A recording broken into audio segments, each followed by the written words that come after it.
معزز علماء کرام،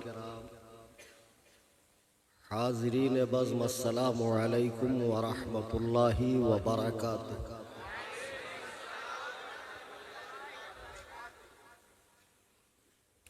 الحمدللہ الحمدللہ الحمدللہ رب العالمین، والصلاة والسلام علی سید الانبیاء والمرسلین وآلہ واصحابہ الطیبین الطاہرین، لعنت اللہ علی الرافضین المرتدین الی یوم الدین۔ اما بعد، قال اللہ تبارک و تعالی فی القرآن المجید والفرقان الحمید، فاعوذ باللہ من الشیطان الرجیم، بسم اللہ الرحمن الرحیم، رضی اللہ عنہم ورضوا عنہ، صدق اللہ العظیم۔ عن عویم بن ساعدہ ان رسول اللہ صلی اللہ علیہ وسلم قال: ان اللہ عز وجل اختارنی واختار لی اصحابا فجعل لی منہم وزراء وانصارا واسہارا، فمن سبهم فعلیہ لعنۃ اللہ والملائکۃ والناس اجمعین، لا يقبل منه يوم القيامة صرف ولا عدل، او كما قال عليه الصلاة والسلام۔ میرے نہایت واجب الاحترام جماعت اہل سنت کی عظیم شخصیات اور دور و دراز، قرب و جوار، حتیٰ کہ جھارکھنڈ اور اڑیسہ سے تشریف لائے، اور مقامی تمام سنی، حنفی، جنتی، بریلوی مسلمان، آئیے ہم اور آپ انتہائی ادب و احترام سے اپنے آقا و مولا جناب احمد مجتبی محمد مصطفیٰ صلی اللہ علیہ وسلم کی بارگاہ میں ہدیہ درود و سلام پیش کریں۔ اللہم صلی علی سیدنا شفیعنا حبیبنا نبینا مولانا محمد بارک وسلم، السلام علیکہ یا رسول اللہ، صلاۃ و سلام علیکہ یا رسول اللہ۔ ابھی آپ نے مجھ سے پیشتر نقیب اعظم ہندوستان مولانا حلیم حاذق صاحب سے ایک بات سماعت فرمائی، اور جو یقیناً حق ہے کہ حضور مجاہد ملت سے، حضور تاج الشریعہ اور دیگر اکابر علماء کے اسٹیج پر جنہوں نے نقابت فرمائی، اور ابھی وہ مدح صحابہ میں کلام پڑھ رہے تھے، تو اس موقع پر آپ کا جوش قابل دید تھا، اور میں یہ سوچ رہا تھا کہ ایسا ہی رسپانس آپ مجھے بھی دیں گے، بے شک۔ لیکن کہیں کہیں آپ لوگوں کی انرجی کم ہو جاتی ہے، ایسا مت کیجیے۔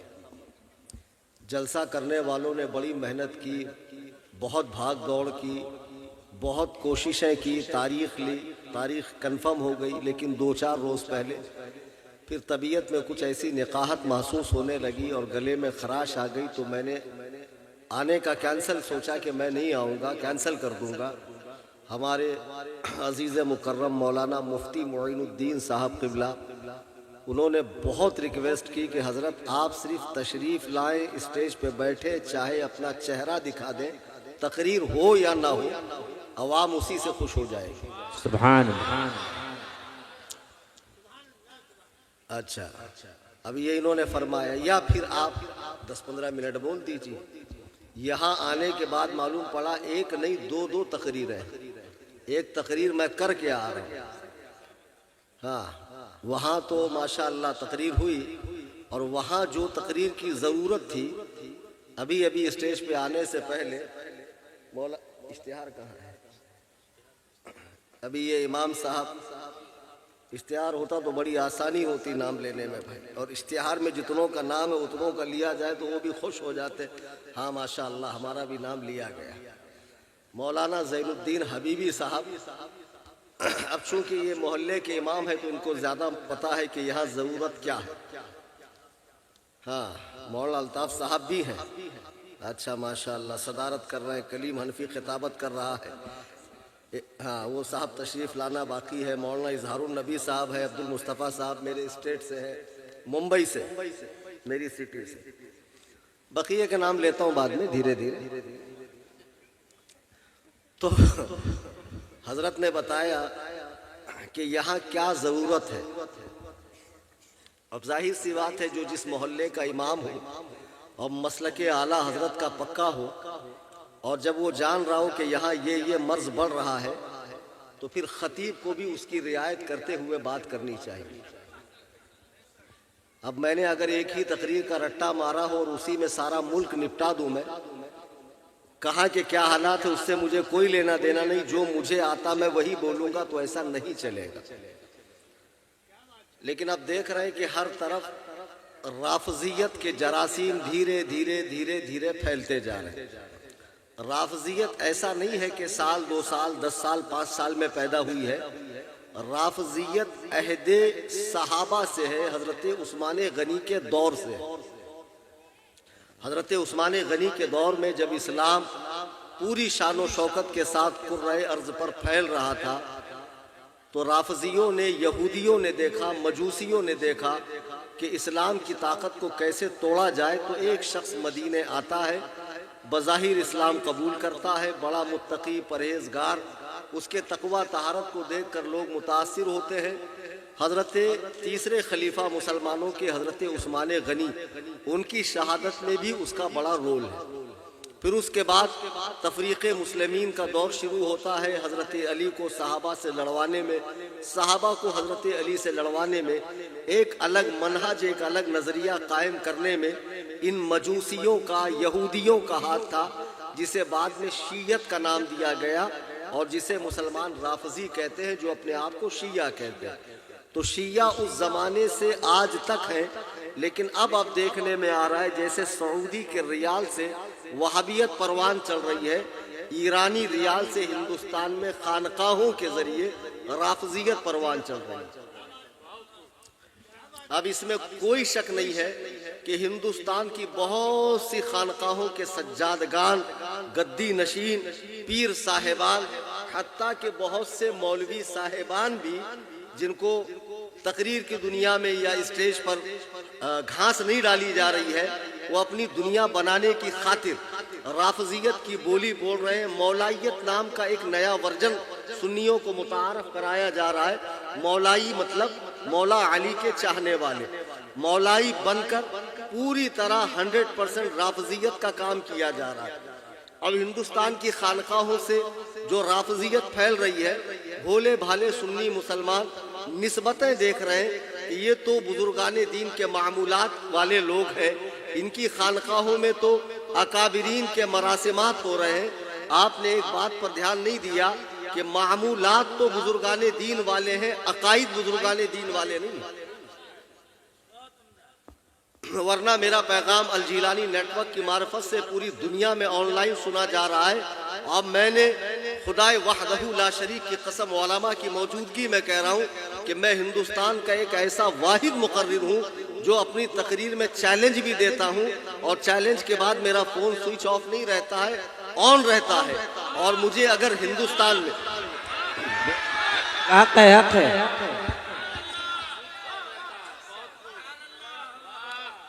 اور تقریر کے بعد اگر کسی کو پھر بہت زور کا مناظرہ آئے اور پھر مجھے یاد کرے، تو ایسا نہیں ہے کہ میں آگے پیچھے ہوتا ہوں۔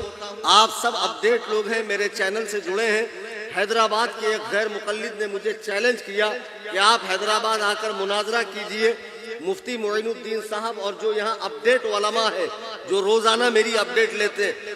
اسی رات میں نے بزنس کلاس کا ٹکٹ بنایا, اپنی جیب سے ٹکٹ بنایا. ابھی 26 کو میں حیدرآباد جا رہا ہوں اس غیر مقلد سے مناظرے کے لیے. اور میں نے کہا تھا مفتی اختر حسین صاحب بڑے نرم دل کے آدمی ہیں, شفیق طبیعت رکھتے ہیں, بہت کم سخن ہے, پرتو صدیق ہے, لیکن میں پرتو عمر ہوں. اور خدا کی قسم بے شک حق ہے, سبحان اللہ. یہ عصائے کلیم اژدہائے غضب ہے. واہ.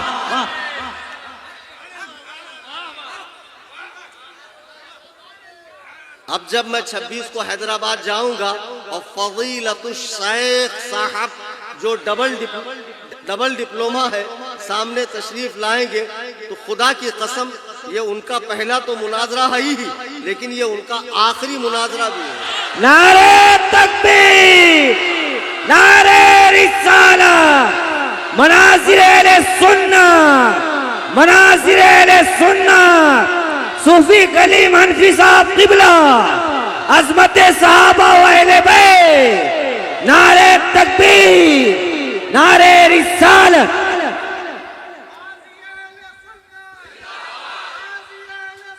زندہ باد, زندہ باد. جلوہ پاڑا کے سنی مسلمانوں, تمہارے محلے میں جو ایکٹیویٹیز رافضیوں کی اور غیر مقلدوں کی ہے, اور میں جانتا ہوں اکا دکا یہاں آ کر بیٹھے ہیں, حلیم حاضر صاحب نے ایسے ہی نہیں کہا کہ اپنوں سے زیادہ بیگانے کل بلاتے ہیں جن کی تقریر سننے کے لیے, تو یقیناً آئے ہوں گے اور کہیں کونے کاپچے میں بیٹھ کر سن رہے ہوں گے کیا بولیں گے. سنو اور قبول حق کے جذبے کے ساتھ سنو. خدائے وحدہ لا شریک کی قسم, اگر پورے ملک میں تمہارا کوئی خیر خواہ ہے, کوئی ہمدرد ہے, کوئی تمہارا بھلا چاہتا ہے تو وہ کلیم حنفی ہے. میرا مقصد تمہارے زخموں کو کریدنا نہیں ہے بلکہ تمہارے زخم کو صاف کرنا ہے, تمہیں بیماری سے نجات دینا ہے. مقصود ہے اس بزم میں اصلاح مفاسد, نشتر جو لگاتا ہے وہ دشمن نہیں ہوتا.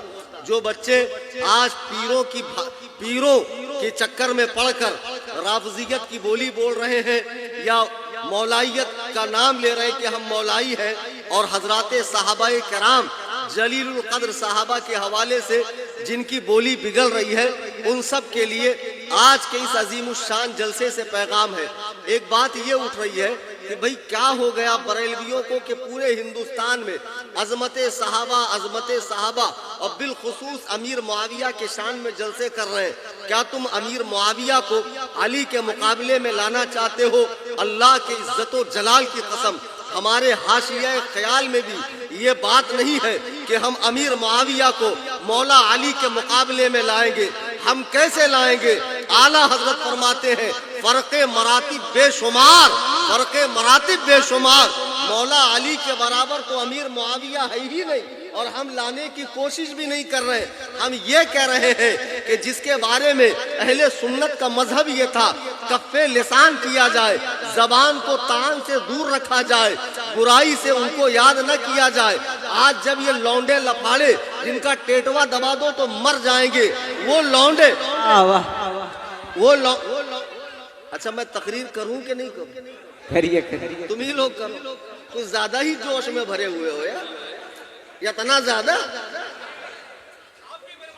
ہاں کچھ مجھے بول لینے دو.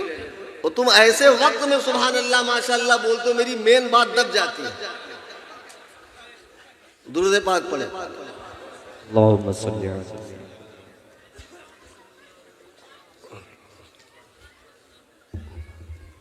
عزیزان گرامی وقار, یہ مسئلہ نہیں ہے کہ ہم حضرت امیر معاویہ کو مولا علی کے مقابلے میں لانا چاہ رہے ہیں. آج جبکہ ہم دیکھ رہے ہیں کلمہ پڑھنے والے سنیت کے دعوے دار, قادریت, چشتیت, نقشبندیت, سہروردیت کا لیبل لگانے والے, اپنے آپ کو سنی کہنے والے, بزرگوں سے نسبت بتانے والے, رافضیوں کی بات نہیں کر رہا ہوں, نام نہاد سنیوں کی، جب یہ امیر معاویہ پہ بھونک رہے ہیں اور ان باتوں کو قوم کے سامنے لا رہے ہیں جن کے بارے میں متفقہ فیصلہ یہ تھا کہ اسے زیر بحث نہ لایا جائے، اس کے بارے میں کف لسان کیا جائے، جب خانقاہوں میں بیٹھ کر پیر جاہل مریدوں کے سامنے یہ بحثیں چھیڑ رہا ہے، جب یوٹیوب پہ چینل بنا کر مرزا پلمبر جیسے لوگ جن کا کام گٹر صاف کرنا، پائپ لائن درست کرنا، کچن کی اور موہری کی اور باتھ روم کی نلے جن کا کام تھا صاف کرنے کا، انہوں نے جب چینل کھول کر دین سکھانا شروع کیا اور احادیث کھول کھول کر لوگوں کو بتانا شروع کیا اور نوجوانوں کے دل میں بغض صحابہ پیدا کرنا شروع کیا، تو ایسے میں علماء کرام کو احساس ہوا کہ اگر ہم خاموش رہیں تو پھر ٹچے لوگ صحابہ کی عظمتوں پہ حملہ کریں گے، اور خدائے وحدہ لا شریک کی قسم صحابہ کرام رسول اللہ سے دین لے کر آگے امت کو پہنچانے والے، اگر صحابہ سے اعتماد اٹھ جائے، صحابہ کی ذات مجروح ہو جائے، صحابہ کی ثقافت و عدالت بکھر جائے تو پھر دین محفوظ نہیں رہتا ہے، قرآن محفوظ نہیں رہتا ہے، حدیث محفوظ نہیں رہے گی، دین کی بنیادیں متزلزل ہوں گی۔ آپ کو نہیں معلوم امیر معاویہ وہ ہستی ہے کہ جس نے رسول اللہ کی بارگاہ میں اسلام لانے کے بعد صحبت اختیار کی اور قرآن کے 9 پارے امیر معاویہ نے کتابت کیے ہیں۔ اگر تم امیر معاویہ پہ بھونکتے ہو تو قرآن سے تمہارا اعتماد اٹھ جائے گا۔ چند باتیں میں بتا رہا ہوں، جو بچے مولائیت کے نشے میں دیوانے ہوئے جا رہے اور سمجھ رہے ہیں کہ ہم مولائی ہیں، خدا کی قسم تم موالی ہو، مولائی نہیں ہو۔ مجھے بتاؤ، اللہ کا کتاب رسول اللہ کی حدیث دونوں ہمارے سامنے موجود ہے، تم کہہ رہو پیر صاحب نے ایسا کہا، تم کہہ رہو مصنف نے ایسا کہا، مورخ نے ایسا کہا، شیخ الاسلام نے ایسا کہا، انجینئر صاحب نے ایسا کہا، ماریرا کے فلانے پیر نے ایسا کہا، کسی نے کچھ بھی کہا ہو، قرآن نے کیا کہا؟ رضی اللہ عنہم ورضوا عنہ، اللہ ان سے راضی ہے، وہ اللہ سے راضی ہے۔ قرآن کے اس فیصلے کے بعد کسی پیر فقیر اور امام زادے کے بعد کی کوئی حیثیت ہے؟ نہیں ہے۔ اب حضرت امیر معاویہ کی ذات کو لے لو، اور یہ جو تفضیلی بنے پھر رہے ہیں، آپ کیا سمجھ رہے ہیں؟ دن بدن ان میں غلو آتا جا رہا ہے، ہاتھوں میں کڑے باندھ لیں گے، کئی انگوٹھیاں پہن لیں گے، بال ان کے کندھے سے نیچے تک ہے، اور محبت اہل بیت کے نام پر آئے دن نئی بدعتیں ایجاد کر رہے ہیں۔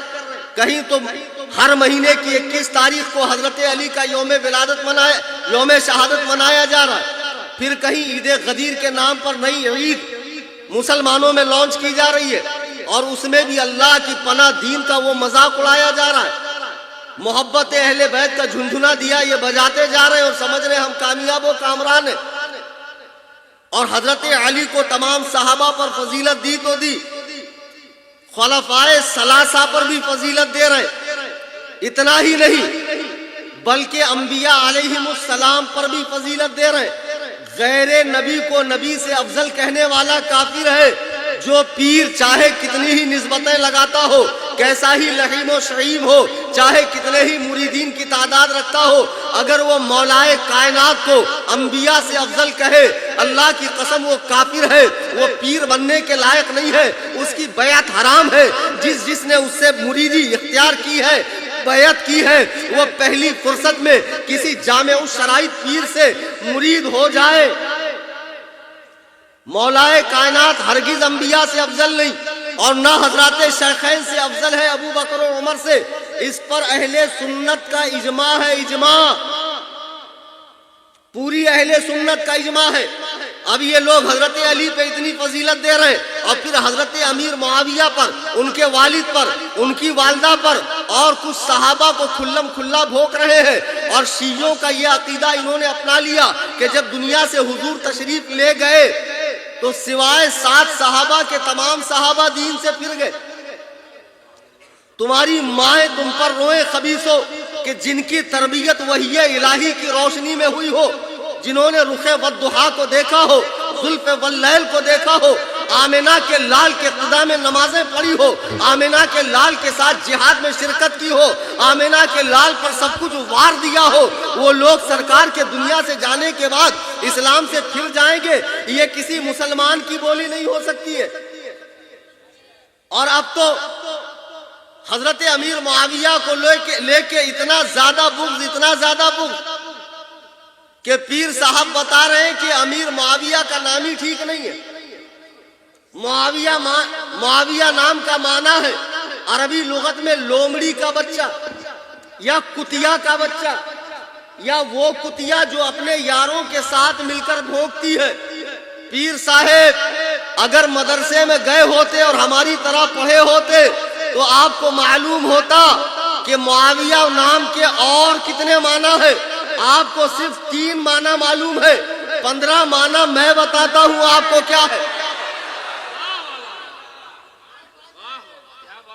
اور معاویہ نام اتنا ہی خراب ہے تو حضرت علی کے پوتے کا نام معاویہ ہے یا نہیں ہے؟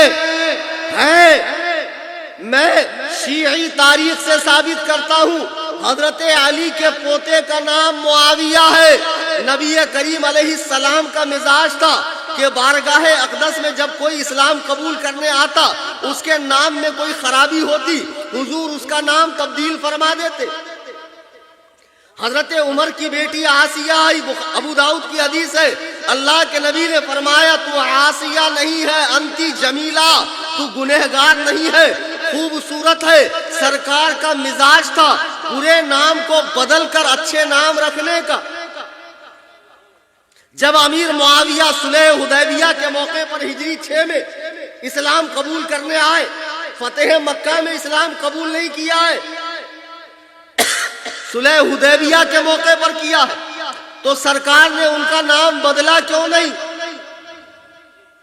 جب حضور مدینے آئے تو مدینے کا نام کیا تھا؟ یثرب، بیماریوں کا گھر۔ حضور نے بدل کے مدینہ نام رکھا۔ حضرت عبدالحق محدث دہلوی فرماتے ہیں اگر کوئی غلطی سے یثرب کہے مدینے کو تو کفارے کے طور پہ 10 مرتبہ مدینہ مدینہ مدینہ کہے۔ حضور کے سامنے جب امیر معاویہ آئے تو حضور نے نام بدلا کیوں نہیں؟ اور صرف ایک امیر معاویہ سے تمہیں چڑ ہے، کتاب کا حوالہ لکھ لو۔ پیر صاحب مریدوں میں تو آپ بہت بڑی چھوڑتے ہیں، چونکہ آپ اکیلے وہاں ہیں، میدان پورا خالی ہے، لیکن جب میدان مناظرہ میں اختر حسین علیمی دکھ جاتا ہے تو پیر صاحب بولتے نہیں ہم تو صلح کرنے آئے ہیں۔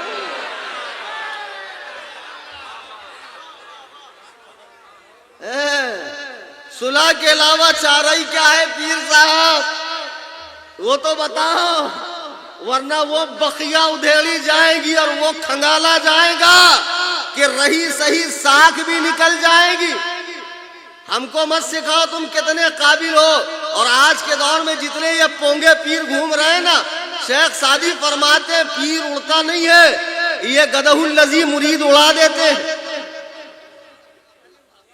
ہاں تو بہرحال اللہ کے نبی کی بارگاہ میں امیر معاویہ آئے، حضور نے ان کا نام بدلا نہیں، جیسا کہ ویسے رکھا۔ اور کیا یہی ایک معاویہ نام کے صحابی تھے؟ امام ابن حجر اسقلانی الشافعی رحمہ اللہ، ان کی کتاب ہے الاصابہ فی تمییز الصحابہ، کتاب کا نام نوٹ کرو۔ انہوں نے 32 صحابہ کے نام گنوائے ہیں جن کا نام معاویہ تھا۔ 32 صحابہ، اور اتنا ہی نہیں، مصنف ابن ابی شیبہ، مسند امام احمد ابن حنبل، مسند الفردوس، سنن ابی داؤد، حدیث اٹھا کر دیکھو۔ سرکار جب مدینے آئے تو مدینے کے اوپری حصے میں ایک مسجد تھی جس کا نام تھا بنو معاویہ، مسجد کا نام معاویہ۔ سرکار نے وہاں 2 رکعت نماز پڑھی اور دعا فرمائی اپنی امت کے لیے۔ اگر یہ معاویہ نام میں خرابی تھی تو حضور علیہ السلام نے یہ نام بدلا کیوں نہیں؟ اصل میں پیر صاحب کو معاویہ سے ہو گیا بغض، اور پیر صاحب کا مزاج ہے مکھی کی طرح، جو صرف زخم پر یا گندگی پر بیٹھیں گی، خوبصورت گال پر نہیں بیٹھیں گی. ان کو صرف کمیاں نظر آتی ہے، خوبیاں نظر نہیں آتی ہے. معاویہ کا معنی کتیا کا بچہ یا وہ کتی جو یاروں کے ساتھ بھوکتی ہے. وہ تو آپ کو سمجھ میں آیا. کیا آپ نے المنجد دیکھی؟ کیا آپ نے لسان العرب دیکھی؟ معاویہ کا مطلب ہے پنجہ موڑنے والا. معاویہ کا مطلب ہے سینہ ٹھوکنے والا. معاویہ کا مطلب ہے آنکھوں میں آنکھیں ڈالنے والا. معاویہ کا مطلب ہے اکھاڑ کر پھینکنے والا. معاویہ کا مطلب ہے وہ پتھر جو آپ کو منزل تک پہنچائے، جس میں کلومیٹر لکھا ہوتا ہے. خدا کی قسم یہ معاویہ بھی تمہیں بارگاہ علی تک پہنچائے گا. معاویہ کا ایک اور معنی ہے، علامہ منظور افریقی لسان العرب میں لکھتے ہیں کہ جب سورج شام کی دلہن کو مہندی لگا کر جانب مغرب غروب ہو جاتا ہے اور رات کی سیاہی آ جاتی ہے، رات اپنی زلفیں دراز کرتی ہے اور ایک وقت تک رات کی تاریکی میں جب لوگ رہتے ہیں اور جب رات اپنی زلفوں کو سمیٹنے لگتی ہے اور صبح کی آمد ہونے لگتی ہے، تو رات کے جانے اور دن کے آنے کی خوشخبری سنانے کے لیے آسمان میں ایک ستارہ چمکتا ہے. وہ ستارہ جب چمکتا ہے تو آپ دیکھو صبح کے وقت کتے اکثر بھونکتے ہیں. اس ستارے کا نام معاویہ ہے.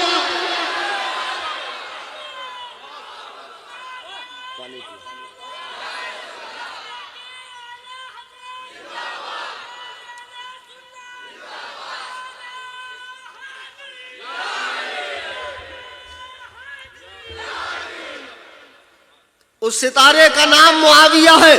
دیکھو آسمان میں ستارہ نکلا، کتے بھونکنے لگے.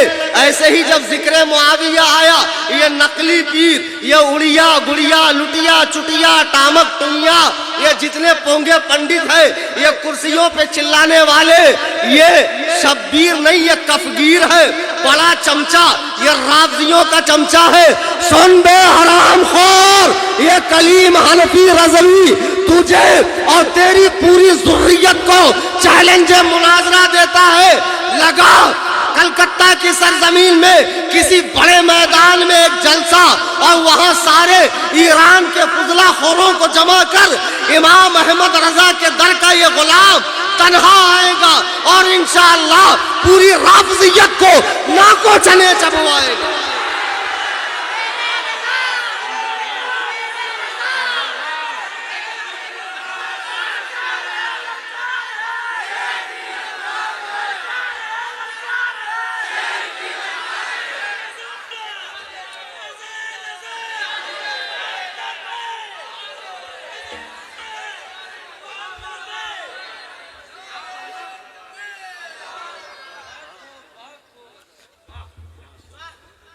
اور سنو، یہ ہے معاویہ نام کا معنی. تم کو برے ہی معنی یاد رہے، اچھے معنی یاد نہیں رہے تمہیں. کسی عرب سے کسی نے پوچھا، کسی بدو سے، کہ تم اپنے غلاموں کے نام اچھے رکھتے ہو، بچوں کے نام ایسے کیوں رکھتے ہو؟ فہد، چیتا، کبھی لومڑی کا بچہ. تو وہ جواب دیتا ہے اور بڑا پیارا جواب دیتا ہے. کہتا غلاموں کا نام ہم اپنے لیے رکھتے ہیں اس لیے اچھا رکھتے ہیں، اور بچوں کا نام دشمنوں کے لیے رکھتے ہیں اس لیے ایسا رکھتے ہیں. لومڑی کا بچہ، چیتا، کبھی اور کچھ نام رکھتے ہیں تاکہ دشمنوں پر خوف طاری رہے. حضرت امیر معاویہ کے نام میں کوئی خرابی نہیں ہے. اگر خرابی ہوتی خدا کی قسم رسول کریم علیہ السلام اس نام کو بدل دیتے. لیکن اتنا زیادہ بغض ہے حضرت امیر معاویہ سے، اتنا زیادہ بغض ہے کہ یہ پیر صاحب فرماتے کہ ان کے شان میں کوئی صحیح روایت موجود نہیں ہے. حدیث پڑھنی آتی ہے پیر صاحب کہ اردو کی چہلے حدیث پڑھے ہو. تو ہم نے دیکھا جو بہت بڑے آپ کے خطیب اعظم عالم تھے، ایک 4-6 مہینے کا کورس کیا ہوا ڈپلوما اٹھا کر لے کر آئے. ایسے ہی حدیث قرآن سمجھو گے؟ ہاں بے گدہ الذی خردماغ بیدال کے بودہ مقبوس الناس مطفع نا تحقیق خارج البشر والآدمیہ والانسانیہ والحیوانیہ مجہول مطلق جہل مرکب.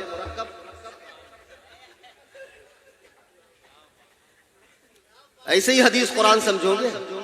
بقرات کہیں کے صحابہ کے حوالے سے قرآن کریم میں معاذ اللہ جناب ابو بکر صدیق کے بارے میں کہ یہ سنی کہہ رہا، رافضی کہہ رہا تھا، وہ تو کہتا ہی اس کا مذہب ہے، سنی نوجوان کہہ رہا کہ ابو بکر صدیق نے فاطمہ کا حق مارا، قرآن کہہ رہا ویسا یجنبھا الاتقی، جہنم سے دور رکھا جائے گا سب سے بڑا متقی، سب سے بڑا متقی جہنم سے، جو کسی یتیم کا مال کھائے، جو فاطمہ یتیم کا مال رسول کریم کے دنیا سے جانے کے بعد کھائے، خدا کی قسم وہ جہنم میں ڈالا جائے گا یا جہنم سے دور رکھا جائے گا۔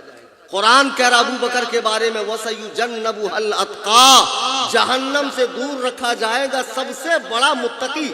قرآن جسے سب سے بڑا متقی کہہ رہا ہے، آج یہ سنی کو اس کے افضل ہونے میں شک ہے، یہ روایتیں ڈھونڈ رہا ہے، اور امیر معاویہ کے بارے میں کہہ رہا ہے، ان کے بارے میں امام نسائی نے کہا ہے کوئی صحیح روایت موجود نہیں ہے۔ ابے بے وقوف، علم حدیث میں اگر یہ کہا جائے کہ ان کے بارے میں کوئی صحیح روایت موجود نہیں ہے تو اس کا مطلب یہ تھوڑی ہے کہ جو روایتیں ہیں وہ جھوٹی ہے۔ علم حدیث میں صحیح کے مقابلے میں ضعیف آتا ہے، جھوٹا نہیں آتا۔ علم حدیث کے اصول سمجھ، اس فن کی باریکیاں سمجھ، پڑھتے لکھتے ہو نہیں، بقراتی جھاڑتے ہو مریدوں میں آ کر اور اپنے ایجنٹوں کے ذریعے رافضیت کا پرچار کر رہے ہو۔ امام ترمذی رحمت اللہ علیہ نے حضرت امیر معاویہ کے حوالے سے اپنی ترمذی کے اندر 2 حدیثیں ان کے شان میں لکھی ہے، اور اتنا ہی نہیں، صحاح ستہ جو قرآن کریم کے بعد حدیث کی 6 صحیح کتابیں ہیں، ان میں حضرت امیر معاویہ کی 100 روایتیں ہیں۔ اگر امیر معاویہ ثقہ نہ ہوتے تو یہ محدثین ان سے روایت لیتے؟ کبھی نہیں لیتے۔ یہی میں تمہیں بتانا چاہ رہا ہوں، پیروں کے چکر میں پڑھ کے یا سوشل میڈیا پہ شیعہ ذاکرین اور نوحہ خان اور مرثیہ خانوں کو سن کر اور ان کا پونگا پسارنا دیکھ کر یہ مت سمجھو کہ یہ حق بتا رہے ہیں۔ علماء اہل سنت موجود ہے، اگر کوئی ایسی اٹپٹی بات آپ کے علم میں آتی ہے تو علماء سے رجوع کرو، ورنہ خدا کی قسم آج سوشل میڈیا فتنہ بن چکا ہے۔ تم سوشل میڈیا سے دین سیکھو گے۔ پہلے آف لائن فتنے آتے تھے، آف لائن کتابوں کے ذریعے، مسجدوں کے ذریعے، مدرسے کے ذریعے چلت پھرت کی تبلیغ ہوتی تھی۔ اب آن لائن یوٹیوب پہ چینل بنتا ہے اور ویب سائٹ بنتی ہے اور آن لائن فتنہ لانچ ہو جاتا ہے۔ ایسے ایسے فتنے ہو رہے ہیں، میں آپ کو کیا بتاؤں۔ جاوید غامدی لے لو، دیوبندی تھا، قرار نہیں آیا دیوبندیت میں، اہل حدیث بنا، اہل حدیث میں قرار نہیں آیا، منکر حدیث بنا، پھر منکر حدیث بننے کے بعد مجتہد مطلق بنا۔ اب فتویٰ دے رہا ہے جاوید غامدی کورونا کے ٹائم کہ ایسا پاسبل ہے کہ کسی ملک کی راجدھانی میں ایک امام ہو جو نماز پڑھائے اور وہاں سارے ٹی وی کے کنیکشنز ہو، ہر گھر میں لوگ ٹی وی پہ دیکھ کر اس کو فالو کرے اور اس طرح گھر میں بیٹھ کر نماز پڑھے۔ بتائیے، اچھا اچانک لائٹ چلی گئی تو پھر کیا کریں؟ اچھا امام صاحب نے اگر غلط پڑھ دیا تو لقمہ کیسے دے؟ یہی جاوید غامدی کہہ رہا ہے کہ وہ زمانہ اور تھا جب عورتوں کو اکیلے حج پہ جانے کی اجازت نہیں تھی، آج جا سکتی ہے۔ دلیلیں دے رہا حدیث قرآن سے کہ آج کے زمانے میں سیف سفر ہوتا ہے، وہ زمانہ پرخطر زمانہ تھا، آج ایزی سفر ہوتا ہے۔ بامبے سے بیٹھی جدہ میں پہنچ گئی 2.5 گھنٹے میں، تو اس زمانے میں بغیر محرم کی عورت حج پہ جا سکتی ہے۔ اللہ کی قسم، حضور علیہ السلام نے جو شریعت امت کو دی ہے اور جسے حلال کہہ دیا، جسے حرام کہہ دیا، قیامت تک کوئی ایسا مجتہد پیدا نہیں ہو سکتا جو رسول اللہ کے دین میں دخل دے اور حضور کے حرام کہے ہوئے کو حلال کہے یا حلال کہے ہوئے کو حرام کہے۔ کسی مجتہد کے اندر یہ طاقت نہیں ہے۔ بے وقوف، اگر نبی نے فرمایا عورتیں اکیلے حج پہ نہیں جا سکتی تو کہہ رہا اس زمانے میں سفر آسان ہے۔ تجھے کیا پتا سفر کے بارے میں؟ میں ہانگ کانگ گیا، ہانگ کانگ سے ممبئی جب میں آ رہا تھا، کہتے بیسک فلائٹ تھی، مجھے 6 گھنٹے میں آنا تھا، لیکن ممبئی آتے آتے ایئر ٹربولنس کی وجہ سے مجھے گجرات لے جایا گیا۔ گجرات میں ہمیں لینڈ کیا گیا آپ مجھے بتائیے ایک عورت جدہ جا رہی ہے ایئر ٹربولنس کی وجہ سے، اگر اسے سنگاپور اتارا جائے، اسے امریکہ اتارا جائے، لندن اتارا جائے، جاوید غامدی اس کی ذمہ داری لے گا؟ ابے بے وقوفوں، نبی نے جسے حرام کہہ دیا ہے قیامت تک اسے کوئی حلال نہیں کر سکتا۔ میں یہی بتانا چاہ رہا ہوں، آج سوشل میڈیا کا دور ہے اور لوگ اپنی مرضی کو حدیث و قرآن کا نام دے رہے ہیں اور ایک روم میں بیٹھ کر صحابہ پر بھونک رہے ہیں، ائمہ مجتہدین پہ بھونک رہے ہیں اور لوگ آسانی سے ان کی بات مان رہے ہیں۔ حضور کے جتنے صحابہ ہیں پہلے دن سے لے کے آخری دن تک قرآن نے سب کے بارے میں کہا رضی اللہ عنہم ورضوا عنہ، اللہ ان سب سے راضی ہے، وہ اللہ سے راضی ہے۔ صحابہ کا مقام سمجھنا چاہتے ہو، آؤ قرآن اٹھاؤ۔ قرآن کہہ رہا والعادیات ضبحا، کیا مطلب اس کا؟ قسم ہے ان کے گھوڑوں کے سانس پھولنے کی، ان کے گھوڑوں کے سینوں سے جو آواز نکلتی ہے اللہ اس کی قسم کھا رہا ہے۔ یاد فرما رہا ہے کہ صحابہ جب میدان جہاد میں جاتے گھوڑے پر بیٹھتے اور گھوڑے کو جب وہ تیز دوڑاتے تو گھوڑے ہانپنے لگتے، تو اس کی جو سانس پھول رہی ہے اللہ تعالیٰ اس کی قسم یاد فرما رہا ہے۔ یہ قرآن میں سورہ نمبر 100 ہے۔ والعادیات ضبحا، قسم ہے ان کی جو سینوں سے آواز نکلتی ہے۔ پھر فرمایا فالموریات قدحا، پھر جب ان کی گھوڑوں کی ٹاپیں پتھر کو لگتی ہے اور اس سے جو چنگاری نکلتی ہے، اب میں سوچ میں پڑ گیا کہ نبی کا صحابی گھوڑے پر بیٹھے تو اللہ گھوڑے کی قسم یاد فرمائے، اللہ گھوڑے نے صحابی کو اٹھایا تو اللہ نے قسم یاد فرمائی، خدا کی قسم ابو قحافہ کے بیٹے نے ہجرت کی رات بارے نبوت کو، وجود نبوت کو، آمنہ کے لال کو، عبداللہ کے در یتیم کو اپنے کندھے پر اٹھایا تھا۔ بتاؤ ابو بکر کی عظمت کا عالم کیا ہے؟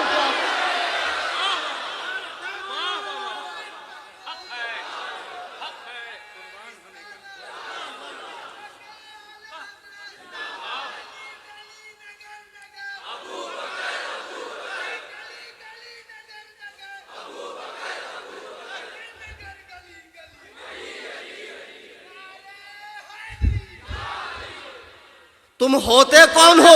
بے وقوف و صحابہ کے بیچ فیصلہ کرنے والوں۔ کہتے ہو ہجرت کی رات بستر دے دیا مطلب خلافت دے دی۔ ابے ہجرت کی رات علی کو جو نبی نے دیا وہ دنیاوی معاملات تھے، فلاں فلاں کی امانت دے دینا، فلاں فلاں کی امانت دینا۔ ہجرت کی رات اللہ حضور نے علی کو جو دیا وہ دنیا کی امانت تھی، اور ابو بکر کو جو ملا وہ اللہ کی امانت تھی، نبی کی ذات تھی۔ ابو بکر نے اپنے کندھے پر اٹھایا۔ اب مجھے بتاؤ ابو بکر کی عظمت کا کیا عالم ہے؟ اور جس ماں نے نبی کو 9 مہینہ اپنے پیٹ میں اٹھایا ہو اس ماں کی عظمت کا عالم کیا ہوگا؟ جس دائی حلیمہ نے اپنی گود میں اٹھایا ہو اس دائی حلیمہ کی عظمت کا عالم کیا ہوگا؟ اور جس اماں عائشہ صدیقہ نے بوقت وصال حضور کو اپنی گود میں رکھا اور سرکار نے آخری وقت چہرہ عائشہ کو دیکھا اور اسی عالم میں روح مبارک قفس عنصری سے پرواز کر گئی، بتاؤ عائشہ کی عظمت کا عالم کیا ہے؟ او کلکتہ کے رافضیوں کے دلالوں جن کی تم دلالی کر رہا ہو، یہ رافضی کتے۔ یعقوب کلینی اپنی کتاب میں لکھ رہا ہے اور ملا باقر مجلسی کہ قرب قیامت امام مہدی آئیں گے، عائشہ کو قبر سے نکال کر ان پہ حد جاری کریں گے، فاطمہ کا بدلہ لیں گے معاذ اللہ رب العالمین۔ تمہیں شرم آنا چاہیے، تم کن کی بولی بول رہے ہو؟ نبی کے ہر صحابی کے لیے اپنا دل صاف رکھو، کہو انشاءاللہ۔ حضور نے فرما دیا کہ اللہ تعالیٰ نے مجھے چنا اور میرے لیے میرے صحابہ چن لیے۔ صحابہ اللہ کا انتخاب ہے اور اس مبارک جماعت میں سے کچھ کو میرا رشتہ دار بنایا، کچھ کو میرا وزیر بنایا۔ تو جو ان میں سے کسی کو برا کہے اللہ تعالیٰ نہ اس کا فرض قبول کرے گا نہ اس کا نفل قبول کرے گا۔ آج کے اس عظیم الشان اجلاس سے یہ ذہن لے کر اٹھیے، ہم اہل سنت و جماعت ہیں، صحابہ اور اہل بیت پاک دونوں کا دامن ہمارے ہاتھ میں ہے، اور صحابہ کے حوالے سے ہم اپنی زبانوں کو حرکت نہیں دیں گے۔ کیوں دے بھائی؟ آج 14 صدیاں گزر گئی، وہ حضرات جنت میں ٹہل رہے ہیں، تو یہاں میرے سامنے بیٹھا ہے، اور صبح جا کر پان پٹی پر امیر معاویہ نے یہ کیا، ابو بکر نے وہ کیا، عمر نے گھر جلایا، عثمان نے حق چھینا، پتہ نہیں روڈ پر کسی گاڑی کے نیچے آ کر تو کچومر بن جائے، کب تیرے ہاتھ پیر ٹیڑھے ہو جائے، پیر پٹک پٹک کے تو مرے۔ عمر ملی ہے 50-60 سال کی، اس میں نمازوں کی فکر نہیں، حقوق العباد کی فکر نہیں، ماں باپ کے حقوق کی فکر نہیں، بیوی بچوں کی صحیح تعلیم تربیت نہیں، اہل محلہ کے ساتھ حسن سلوک نہیں۔ یہ ساری چیزوں کو بالائے طاق رکھ کر تو سمجھ رہا ہے کہ میں صرف علی علی کروں گا تو میں کامیاب ہوں۔ خدا کی قسم ان پاک ہستیوں کی زندگیاں دیکھو جن کا تم نام لیتے ہو، اور تمہیں تو نام بھی نہیں لینے آتا، بازو والے سے پوچھتے ہو زبر ہے کہ پیش ہے علی پر، بتا حرام خورو، تم مولائی ہو کہ مولائے کائنات سے جب پوچھا گیا، اور یہ شیعہ کتاب کی روایت ہے کہ مولائے کائنات سے پوچھا گیا، قرب الاسناد کتاب کا نام، آن لائن چیک کر لیں آپ فارسی میں، آج کل تو بڑی سہولت ہے کہ آن لائن کتابیں ہیں، سوشل میڈیا کے کچھ فائدے بھی لیکن میکس ٹو میکس نقصانات بھی۔ جی اب آ رہا ہوں میں اسی پر، اصل میں آج رد شیعت نہیں، آج شیعوں کے چھوٹے بھائیوں کا رد۔ کون؟ بتاؤ چلو دیکھو کتنا دماغ ہے تمہارے پاس، کون؟ ارے ماشاءاللہ، بتاؤ، یہ برابر سمجھ گیا، کیونکہ رمضان میں وہ ڈنڈی مارتا ہے نا، ہاف کرتا ہاف، اور اس کے بڑے بھائی نے کر دیا صاف۔ آپ رمضان میں جائیے، شیعوں کی مسجد پہ پڑا رہے گا تالا، اس میں سے جھانکو تو اندر ملے گا کوئی کالا، یہ 8 پڑھتا ہے اور کہتا بدعت فاروقی، معاذ اللہ، 20 رکعت تراویح جس پر امت کا اجماع ہو چکا ہے، یہ حرام الدہر خبیث۔ یہ ہمارا سنی مسلمان بیچارہ ابھی 2 مہینے بعد رمضان آ رہا، امام صاحب کو زیارت ہوتی نہیں، امام صاحب کو پتہ ہی نہیں محلے میں کون کون سنی مسلمان ہے، لیکن رمضان میں جب پہلا رمضان آئے تو امام صاحب کو سب کی زیارت ہو جاتی، ایک دم بن ٹھن کے ٹپ ٹاپ میں 1000 روپے کی چپل پہن کر آتا ہے، بعد میں جب 20 رکعت پڑھ کر آ کر دیکھتا ہے تو وہاں مسجد کے بیت الخلاء کی چپل رکھی، تو وہ لے کر بھاگا ہے جو 8 رکعت پڑھ رہا تھا۔ ہاں یہ بہت بڑا چوٹا ہے۔ ہاں یہ 8 رکعت تراویح پڑھنے والا گوگل کا مقلد، تم اہل حدیث بولتے کیوں یار؟ 1000 بار میں نے سمجھا، اہل کے مطلب والے، حدیث مطلب حدیث والے، جیسے اہل بیت گھر والے، اہل حدیث حدیث والے، تو اس غریب کا نام صرف اہل حدیث ہے۔ مولانا کیا کہہ رہے تھے؟ پڑھے نہ لکھے نام محمد فاضل، اگر کوئی نام فاضل رکھ لے تو اس کا مطلب کیا؟ اس نے مدرسے میں باقاعدہ درس نظامی پڑھا ہے؟ اس غریب کا نام صرف محمد فاضل ہے۔ جیسے گلاب جامن، نہ اس میں گلاب ہوتا ہے نہ جامن ہوتا ہے، گلاب ایک پھول ہے، جامن ایک پھل ہے، دونوں میں سے کچھ نہیں ہوتا۔ اس غریب کا نام صرف گلاب جامن ہے، اس کا نام صرف اہل حدیث ہے، نہ یہ اہل ہے نہ اس کے پاس حدیث ہے، اس کا نام صرف اہل حدیث ہے۔ ہاں آپ بتاؤ، پیدا ہوا انگریز کے زمانے میں 3 دسمبر کو مولوی ثناء اللہ، مولوی حسین بٹالوی نے ملکہ وکٹوریہ کی گولڈن جوبلی کے موقع پر ایک لمبی چوڑی عرضی لکھی ملکہ عالیہ کی خدمت میں کہ اے ملکہ عالیہ، لوگ ہمیں باغی، فسادی، وہابی، لہابی کہتے ہیں، ایک اچھا سا نام ہم نے سوچا ہے اہل الحدیث، اہل حدیث، اگر آپ یہ نام ہمیں عطا کریں تو آپ کی بڑی مہربانی۔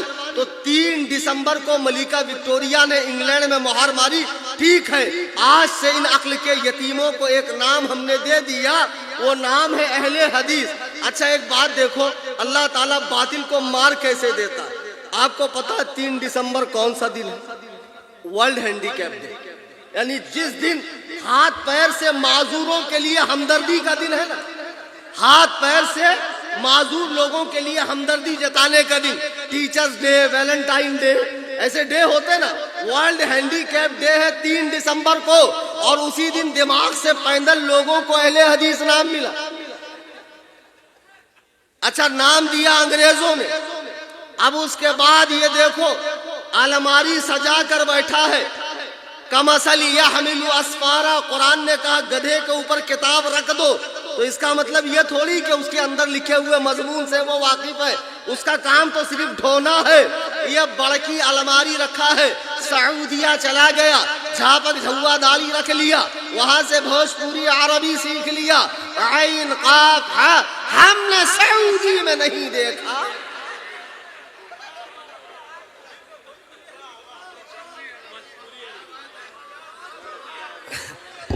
ایک بات بتاؤ، سعودیہ آدم سے لے کے رسول پاک تک جتنے نبی آئے ان میں سے کسی نبی کا نام سعودیہ ہے کیا؟ کہ جتنی کتابیں اللہ نے آسمان سے اتاری اس میں سے کسی ایک کتاب کا نام سعودیہ ہے؟ کہ فقہی مذاہب میں سے کسی ایک مذہب کا نام سعودیہ؟ تو یہ کیا بولتا ہے ہم نے سعودی میں نہیں دیکھا؟ تو نہیں دیکھا تو مت دیکھ، ہم کیا کریں؟ ہم نے سعودیہ کا تھوڑی کلمہ پڑھا ہے، ہم نے رسول اللہ کا کلمہ پڑھا ہے۔ سعودیہ میں ہیلووین دیکھا، سعودیہ میں تھیٹر بن رہے ہیں، سعودیہ میں جوئے کھیلے جا رہے ہیں، عورتوں کو لائسنس مل رہا ہے، یہودی اب مسجد نبوی میں آ رہے ہیں، مسجد حرام میں آ رہے ہیں، تو سعودیہ کی چاٹتے رہے، ہمیں سعودیہ سے کوئی لینا دینا نہیں۔ اچھا، یہ بنا انگریز کے دور میں، اب دیکھو نام بھی کتنا اچھا رکھ لیا، اہل حدیث، حدیث والے، ماشاءاللہ۔ لیکن ایک بات ان سے ضرور پوچھنا ہے نا تمہارے محلے میں، اب پکا میرے جانے کے بعد مولانا زین الدین مناظرے کے لیے کل بلائیں گے، جانے کے بعد ہی مناظرہ آتا ہے، کہہ رہے ہیں۔ اچھا، وہ چیلنج کیے؟ ارے تو میں آیا ہوا ہوں، ہے کوئی مناظر صاحب؟ ارے کوئی بیٹھا ہے بھائی؟ آج مجھے بھی بہت زور سے مناظرہ آیا ہے۔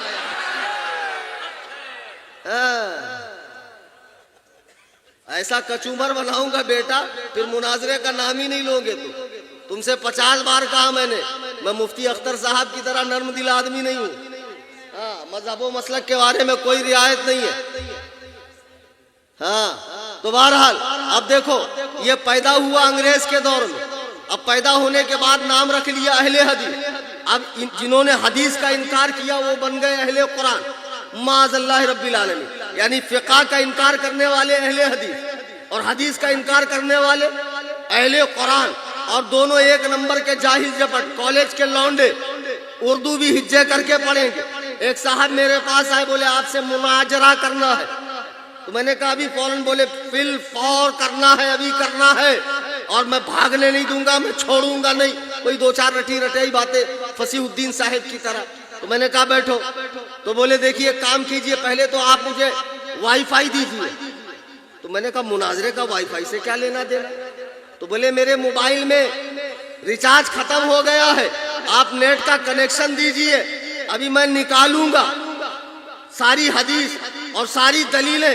تو میں سوچ میں پڑ گیا، یا اللہ، اگر 8-10 دن کے لیے انٹرنیٹ بند ہو جائے تو یہ جتنے مجتہد لوگ ہیں، محدث لوگ ہیں، یہ تو سب یتیم ہو جائیں گے بیچارے۔ تو اچھا، میں نے کہا چلو آن کرو وائی فائی، اور جیسی وائی فائی آن کرے ان کی رگے خباثت پھڑک گئی۔ کہا مولانا کتنا گندا نام رکھا ہے آپ نے۔ میں نے کہا کون سا؟ بولے سنی لیونی۔ ابھی میں نے کہا گدھے، وہ سنی لائن لکھا ہے، سنی لیونی نہیں لکھا ہے۔ اب اس کے بعد نکالے رفع یدین کی حدیث۔ اب وہ جتنی حدیث پیش کرے، دیکھو اگر رفع یدین کی 2 لاکھ بھی حدیثیں یاد ہے، مفتی مزمل صاحب اور سارے علماء بھی سن لیں، ائمہ حضرات، اگر رفع یدین کی 10 لاکھ بھی حدیثیں ہو تو اصول یہ ہے کہ ہمیشہ حضور کا آخری عمل لیا جائے گا۔ کون سا؟ اگر حضور نے پوری زندگی رفع یدین کیا لیکن آمنہ کے لال نے دنیا سے جاتے جاتے جو نماز پڑھی اگر وہ بغیر رفع یدین کی تھی تو اللہ کی قسم رفع یدین منسوخ ہے، منسوخ ہے، منسوخ ہے۔ اس لیے کہ اصول یہ ہے قول نبی فہم صحابی، نبی کے قول کو صحابہ کے فہم کے مطابق سمجھنا ہے، نبی کے قول کو صحابہ کے فہم کے مطابق سمجھنا ہے۔ حضور نے اگر ترک کر دیا تو منسوخ ہے، منسوخ ہے۔ اب ایک صاحب مجھ سے بحث کرنے آئے، کہا مولانا آپ بہت چلاتے ہیں ہمارے بارے میں، بتائیے رفع یدین منسوخ کہاں لکھا ہے؟ میں نے حدیث پیش کی، بولے منسوخ ہے یہ دکھائیے آپ۔ اب میں آپ کو ایک مثال دوں، صبح صبح آپ دکان پر جائیں، ڈھیر سارا سامان لیں، لینے کے بعد ایسا کریں کہ 1000 کی نوٹ دیں، پھر دکاندار کہیں گا ارے یار صبح صبح کیوں دماغ خراب کر رہے ہو، 500 کی دو تو آپ بولنا نہیں بھائی یہ تو انڈین گورنمنٹ کی نوٹ ہے، ریزرو بینک آف انڈیا کی مہر لگی ہے، گورنر کی سائن ہے، ہندوستان کی 14-15 بھاشا اس پہ لگی ہے۔ وہ کہیں گا ساری باتیں ٹھیک ہے لیکن یہ چلن میں نہیں ہے، اس کا مطلب یہ منسوخ ہے، تو آپ وہاں کٹ حجتی کرنا، دکھاؤ اس پہ لکھا ہے یہ منسوخ ہے، تو آپ کہیں گے ابے بے وقوف اس کے منسوخ ہونے کی دلیل یہ ہے کہ ملک کا مارکیٹ اسے قبول نہیں کر رہا، تو یہ اس کے منسوخ ہونے کی دلیل ہے۔ تو وہ کہیں گے نہیں آپ دکھاؤ اس پہ لکھا ہے کہ منسوخ۔ ایسے ہی جو کہہ رہے ہیں کہ حدیث کے ساتھ منسوخ دکھاؤ، ابے بے وقوف جب اسے امام اعظم ابو حنیفہ نے نہیں لیا، امام مالک کے نزدیک بھی رفع یدین نہیں ہے، امام مالک کے نزدیک بھی رفع یدین نہیں ہے، تو اس کا مطلب وہ منسوخ ہے۔ اب یہ 2 ٹکے کہ اہل حدیث اور اہل قرآن، نہ اہل حدیث کسی فرقے کا نام ہے نہ اہل قرآن کسی فرقے کا نام ہے، بلکہ یہ مسلمانوں کے 2 علمی طبقوں کا نام ہے جنہوں نے قرآن کی خدمت کی، جنہوں نے حدیث کی خدمت کی۔ لیکن افسوس اس 14ویں صدی میں جاہل اور ٹچے لوگ اہل حدیث بنے تھے۔ اہل حدیث کا مطلب معلوم ہے آپ کو؟ جس کو 1,00,000 حدیثیں سند و متن کے ساتھ یاد ہے اس کو کہتے ہیں اہل حدیث۔ اس کو باپ دادا لکڑ دادا کا نام پوچھ لو نہیں بتائیں گے۔ جس کو اپنے باپ دادا لکڑ دادا کا نام یاد نہیں وہ اہل حدیث معاذ اللہ رب العالمین۔ چند حدیثیں رٹا مار لی اور سمجھ رہا میں اہل حدیث ہوں، ابے بے وقوف اہل حدیث ہونا بند ہو گئے۔ وہ زمانے خیر القرون میں تھے اور نبی نے اپنی امت کو سنت پہ عمل کے لیے کہا ہے، حدیث کے لیے نہیں۔ فرمایا علیکم بسنتی وسنت الخلفاء الراشدین، تم پر لازم ہے کہ میری اور میرے خلفاء راشدین کی کہ حدیث پہ عمل کرو۔ مگر یہ تو کہہ رہے ہیں حدیث سنت ایک ہے۔ ہاں حدیث سنت کو ایک کہنے میں بہت بڑی دھاندلی ہے۔ یہ ایسے ہی ہے کوئی آپ سے سودا کرے ہاتھی کا اور تھما دے آپ کو بٹیر، کوئی سودا کرے ہیرے کا اور تھما دے کوئلہ۔ دیکھو ہر سنت حدیث ہے لیکن ہر حدیث نہیں ہے، اور اہل حدیث کوئی بن ہی نہیں سکتا۔ اہل حدیث بننے کی صورت میں جو حدیث نبی کے ساتھ خاص ہے اس پر بھی عمل کرنا پڑے گا، منسوخ پر بھی عمل کرنا پڑے گا جن کا حکم ختم ہو گیا۔ اس لیے بیٹے اہل حدیث مت بنو، اہل سنت بنو۔ نبی نے فرمایا من تمسک بسنتی عند فساد امتی فلہ اجر 100 شہید، فساد امت کے وقت جو میری سنت پہ عمل کرے گا اسے 100 شہیدوں کا ثواب۔ نبی نے حدیث کی بات کہی، کتنے ہوشیار اور کتنے اسمارٹ۔ میں جب فارغ ہوا تھا نئے اس دور کی بات ہے، تقریباً 20 22 25 سال پرانی بات ہے، میں ایک مسجد میں نماز پڑھ رہا تھا، ہلکی ہلکی داڑھی آئی تھی، 4-5 لونڈے آئے بالکل ان شرٹ کے اندر ٹائی وائی لگا کر، تو وہ سمجھے کوئی ایسے ہی جنرل آدمی ہوگا، تو آئے سلام علام کیا، ماشاء اللہ سبحان اللہ کیا بات ہے آپ نماز پڑھتے؟ تو میں نے کہا ایسا کون سا انوکھا کام کر دیا میں نے جو آپ اتنے خوش ہو رہے ہیں؟ نہیں بولے ماشاء اللہ کیا بات ہے آپ اتنے خوبصورت بھی ہیں، تو میں سمجھ گیا کتنے قابل ہیں۔ تو میں نے کہا بولیے کیا بات ہے؟ بولے نہیں ماشاءاللہ بہت دل کو سکون ہوا آپ کو نماز پڑھتا دیکھ کر، لیکن یہ جو ہاتھ ادھر تھا نا تھوڑا سا اوپر ہوتا تو حدیث پہ عمل ہو جاتا، اور یہ پیر میں جو آپ یہ چوزا جانے کی جگہ رکھے ہیں نا، جگہ اتنی رکھی ہے کہ قربانی کا دمبا بیچ میں سے نکل جائے. تو بولے باقی کچھ نہیں بھائی، ہمارا تو کام یہ ہے پہنچا دینا. آئے ہائے. تو بولے میں نے کہا بھائی تم کہنا کیا چاہتے ہو؟ بولے ہم تو بس کہنا یہ چاہتے ہیں کہ آپ جو نماز پڑھ رہے ہیں یہ مدنی نماز نہیں ہے، یہ تو کوفی نماز ہے. میں نے کہا اچھا نماز بھی شہروں کی ہوتی ہے؟ تو ایک کام کرو، میں بمبئی والا ہوں، مجھے بمبئی والی سکھا دو. بولے مولانا آپ سمجھے نہیں، آپ جو نماز پڑھ رہے ہیں یہ حنفی نماز، یہ نماز رسول اللہ والی نہیں ہے. غیر مقلد ہیں اس مجلس میں اور نہیں ہوں گے تو سن رہے ہوں گے. سن لو بیٹا، اصلاح کے جذبے سے سنو، اچھے کے لیے بتا رہا ہوں، سن لو. بولے مولانا آپ جو نماز پڑھ رہے ہیں یہ تو حنفی نماز ہے. اصل میں حنفی اور ہوتا ہے، محمدی اور ہوتا ہے. سمجھے آپ؟ جیسے کوئی کہے کلکتوی اور ہوتا ہے، بنگالی کوئی اور ہوتا ہے. تو اس موقع پہ بے وقوفی کر کے کہنا ہاں، کبھی مت ہاں کہنا. ابے جو کلکتوی ہوگا وہ لازماً بنگالی ہوگا، لازماً بنگالی ہوگا. ایسا ہو سکتا ہے کہ پاکستانی کلکتوی ہو جائے؟ یہ کتنا بڑا حرام خور ہے.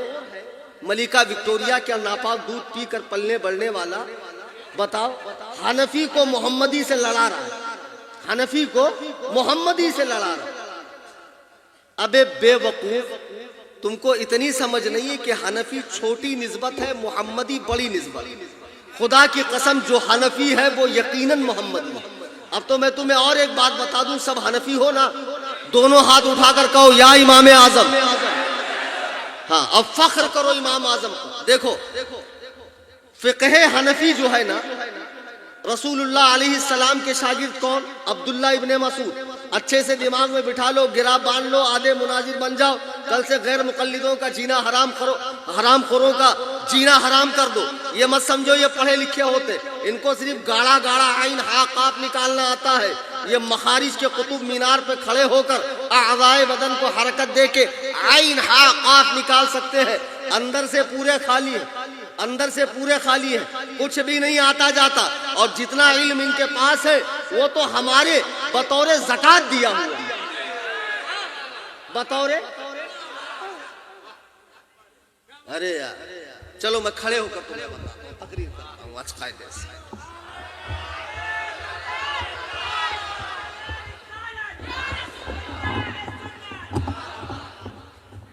اصل میں 26 کو مناظرہ بھی ہے نا انہی سے. شیخ فضیلت الشیخ چلی،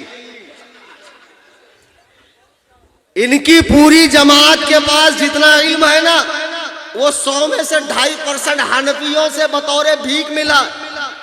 دیکھو ان کے سب سے بڑے عالم میاں نذیر حسین دہلوی شاہ اسحاق حنفی کے شاگرد ہیں، شاہ اسحاق حنفی کے شاگرد ہیں. شاہ صاحب جب مکہ چلے گئے تو ان کی گدی کو قبضہ کر لیا اور وہیں سے غیر مقلدیت کو پھیلایا.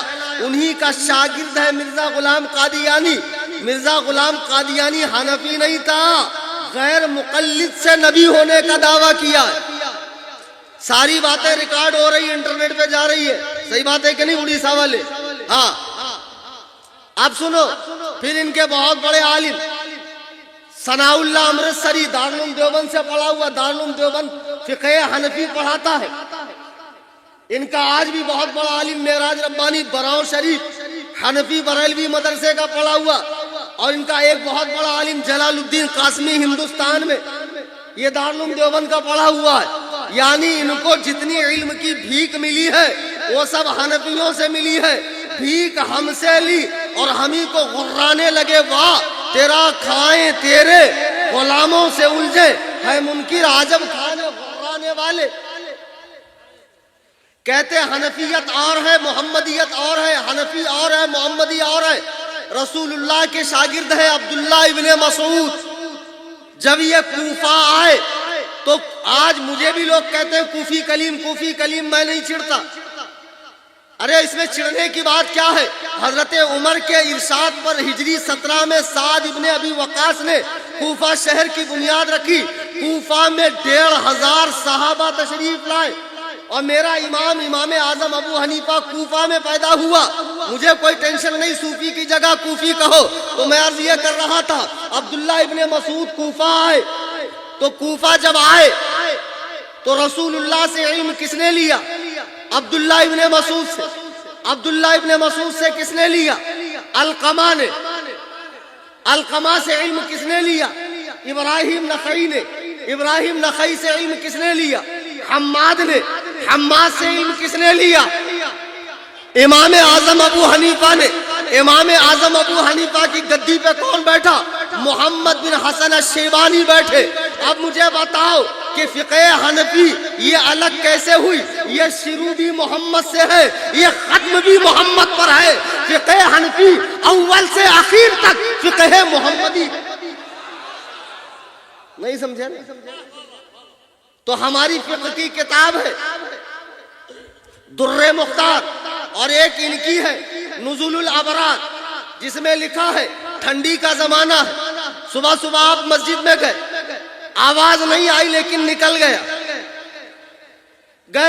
مولانا وسیع الرحمان مسئلہ بتا دیجیے, آواز نہیں تھی, بو بھی نہیں تھی, لیکن نکلنا محسوس ہوا.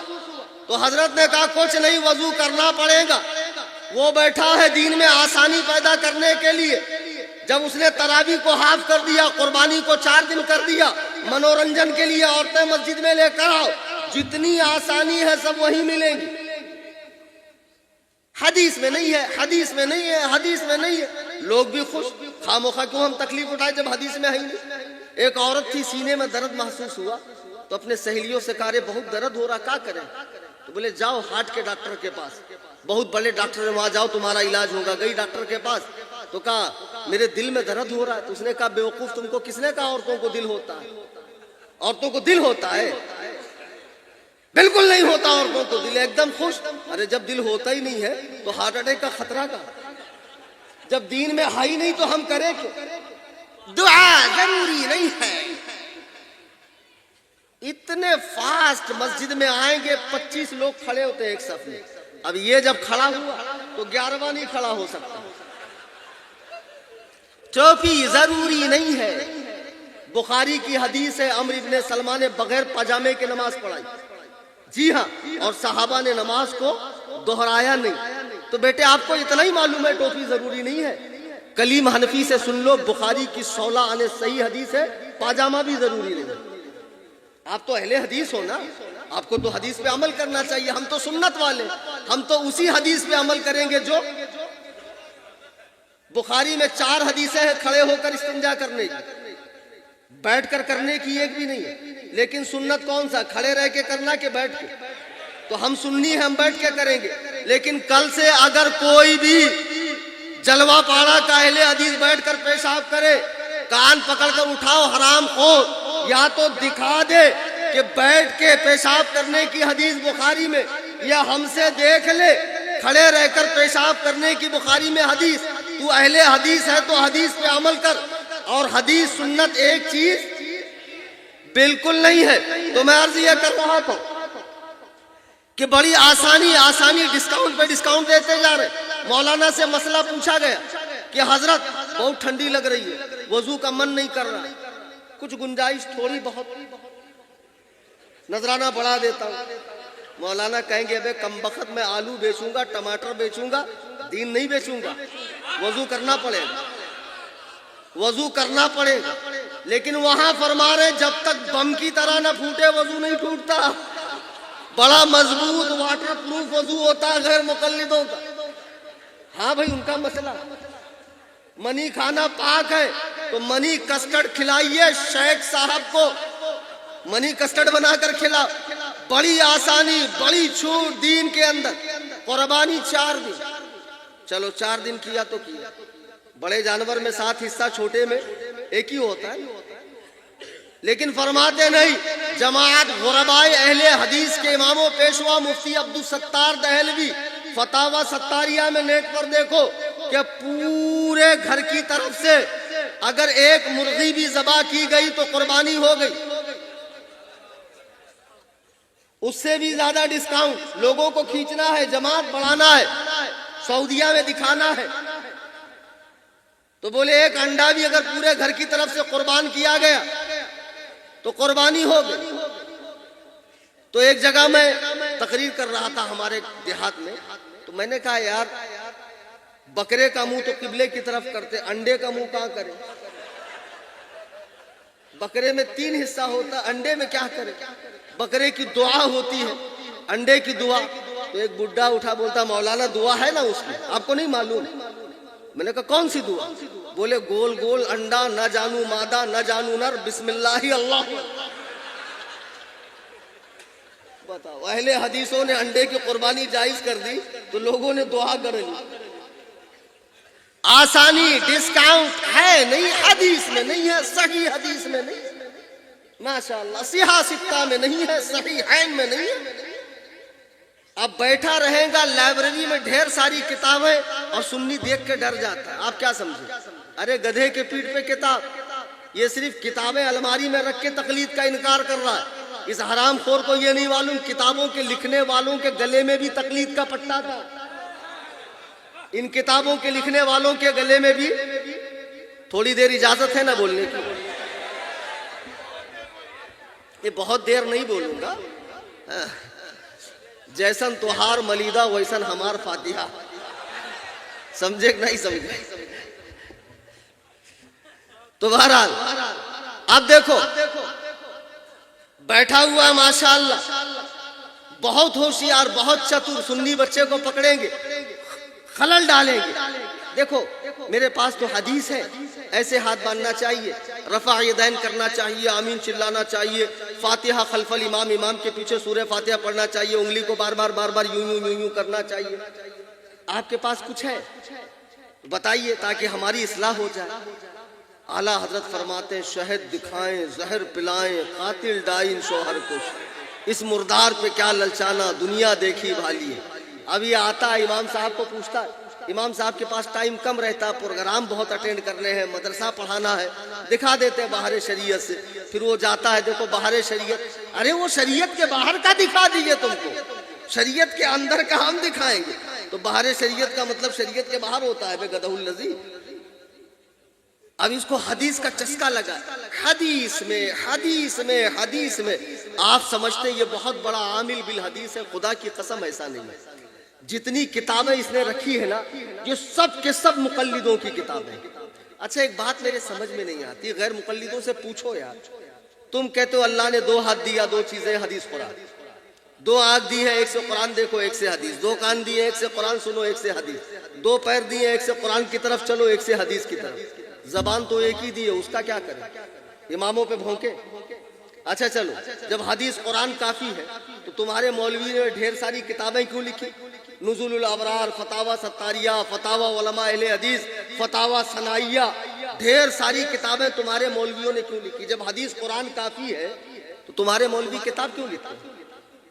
نہیں لکھنا چاہیے۔ ہر شخص کے گھر میں حدیث قرآن پہنچا دو، ایک قرآن کریم، ایک 6 حدیثوں کا سیٹ، بھائی پڑھ اور اپنا بیڑا غرق کر، جیسا سمجھ میں آئے سمجھ لے، کیونکہ تمہارے یہاں کسی کی مانی جاتی نہیں۔ غیر مقلد کون؟ ایک اچھا نعرہ دے رہا ہوں، حاضر ہیں آپ لوگ؟ آپ سے کوئی پوچھے اہل حدیث کون؟ بولنا جس نے کچھ پڑھا نہ ہو، جس کا کوئی بڑا نہ ہو، جس نے کچھ اور جس کا کوئی۔ جی یہ اتنے بڑے بقرات ہیں، کسی کو کچھ سمجھتے ہی نہیں۔ ان کے علماء نے کہا دین میں تقلید حرام ہے، کسی کی مانو مت، ڈائریکٹ حدیث قرآن پڑھو اور جیسا سمجھ میں آئے دین پر چلو، پوچھو گے تو تقلید ہو جائے گی۔ تو جب امام اعظم ابو حنیفہ جیسے کی تقلید نہیں کی جا سکتی ہے تو 14ویں صدی کے ٹچے مولویوں کی تقلید کرو گے؟ بہرحال اب اس نے لائبریری میں جتنی کتابیں رکھی ہے نا، یہ سب کے سب مقلدوں نے لکھی۔ اللہ اکبر کبیرہ، ذرا سوچئے اتنی کتابیں لکھنے والوں نے تقلید کا انکار نہیں کیا۔ یہ 2 ٹانگ کا جانور 14ویں صدی میں پیدا ہونے والا، زمانہ رسالت سے 1500 سال بعد یہ کیسے دین پہ تحقیق کریں گے؟ اگر دین پر تحقیق کرو گے نا بیٹا، ایک حدیث کے تحقیق میں 50 سال نکل جائیں گے، تحقیق نہیں ہوگی۔ ہم ایک بات کہتے، روٹیاں پکی ہے، اللہ دین دینے والا، نبی دین لانے والے، صحابہ دین پھیلانے والے، اور اس امت کے پہلے شخص ابو حنیفہ دین لکھنے والے، دین کو مدون کرنے والے، دین کو جمع کرنے والے اور ان کے ذریعے جو دین آیا ہے اس پہ پڑھو، عمل کرو، اور انہوں نے جو اصول بنائے ہیں اس کی روشنی میں علماء نئے نئے مسئلوں کو حل کریں گے۔ تمہارا کام ہے علماء کو فالو کرنا۔ یہ کہتا نہیں کسی کو فالو مت کرو، ڈائریکٹ حدیث قرآن پڑھو۔ یہ اتنی گمراہیت کی دعوت ہے، خدا کی قسم لوگ گمراہ ہو رہے ہیں۔ میں نے ایک واقعہ کئی بار سنایا اور سچی کا واقعہ، اور خدا کی قسم مبنی بر حقیقت ہے، آپ کی آنکھیں پھٹی رہ جائیں گی، ایسا بھی ہوتا ہے۔ ہمارے یہاں ایک بچہ تھا، پان پٹی پہ بیٹھتا تھا، اچھا خاصا سنی تھا، سارا کچھ چل رہا تھا، ٹیپ میں بجتے رہتی نعتیں وغیرہ وغیرہ۔ اب گزر بسر نہیں ہوا تو ماں نے سب بیچ باچ کے اس کو سعودیہ بھیج دیا کہ بیٹا تم سعودیہ جاؤ اور وہاں سے کما کے ہم کو پیسہ بھیجو۔ اب یہ سعودیہ گئے تو وہاں جانے کے بعد ان کا من نہیں لگ رہا تھا، وہاں کا جو بڑا بڑا روٹی ہوتا ہے خبوز وہ حلق میں ان کے اتر نہیں رہا تھا۔ تو یہ اماں کو ہر دن فون کرتے، اماں ہم کو بلا لو، اماں ہم کو بلا لو، ہمارا من نہیں لگ رہا۔ اماں کہتی خبردار مردود وہیں رہنا، آنا مت، بہت قرضہ ہوا ہے تمہارے پیچھے۔ تو اب اس نے سوچا کیسے کیا آئیڈیا لگاؤں کہ اماں مان جائے اور مجھ کو ہندوستان بلا لے۔ تو اس نے کیا کیا، 2-4 ٹھوک خبوز وہاں سے پارسل بھیجا کہ اب اماں جب کھائیں گی خود ہی سمجھ جائیں گی اور ہم کو بلا لیں گی۔ اب جب انہوں نے خبوز بھیجا 2-3 دن بعد فون لگایا کہ اب دیکھیں اماں کا جواب کیا آتا۔ اماں بولتی بیٹا وہ جو تبرک تم سعودیہ سے بھیجے تھے نا وہ پورے محلے والے لے کر گئے، ہم کو تو کچھ بچا ہی نہیں، تم اب کی بار 10-20 خبوز بھیجنا۔ تو اب یہ سمجھ گئے اب کوئی چانس نہیں، اب یہیں رہ کے حدیث قرآن کی تحقیق کرو۔ تو اب ان کو مل گیا ایک متوا کتوا، لال رومال والا، فارم کی مرغی، وہ چونچ والا ہوتا ہے نا۔ تو پھر اس نے جو ہے ان کو مسند امام احمد دے دیا اور 2-4 ٹھوک کتاب دے دیا، عربی میں بولنا سکھا دیا، لغت وغت بتا دیا چغت کو کہ دیکھو لغت میں ایسے ایسے نکالا جاتا ہے۔ اور ماشاءاللہ سعودی کی تیز ہواؤں میں داڑھی شریف رکھ لی انہوں نے، اور پھر بھول گئے کہ میں نے داڑھی رکھا ہے، یہ نیچے تک داڑھی آئی۔ جب وہ تشریف لائے تو میں سوچ رہا تھا یا اللہ یہ فضیلت الشیخ حفیظہ اللہ صاحب جب استنجا جاتے ہوں گے تو ایک میں ناڑا ایک میں لوٹا، تو یہ داڑھا کون سنبھالتا ہوگا؟ ہم نے سعودی میں نہیں دیکھا اما۔ بتاؤ کیسے کیسے پاجامہ لوگ ہیں۔ حج کے موقع پہ بخاری کی حدیث ہے، عبداللہ ابن عمر اپنی داڑھی ہاتھ میں پکڑ کے فرما رہے ہیں کہ لوگوں نبی نے فرمایا داڑیاں بڑھاؤ، مونچھیں پست کرو۔ آپ نے یہ کہہ کر ایک مشت سے جو زائد تھی کاٹ دیا۔ حج عمرہ کے موقع پہ یہ عمل اس لیے کیا کہ لوگوں کو پتہ چل جائے قول نبی فہم صحابی کیا ہے۔ نبی کے قول کو صحابی سمجھتا ہے کہ وہابی سمجھتا ہے۔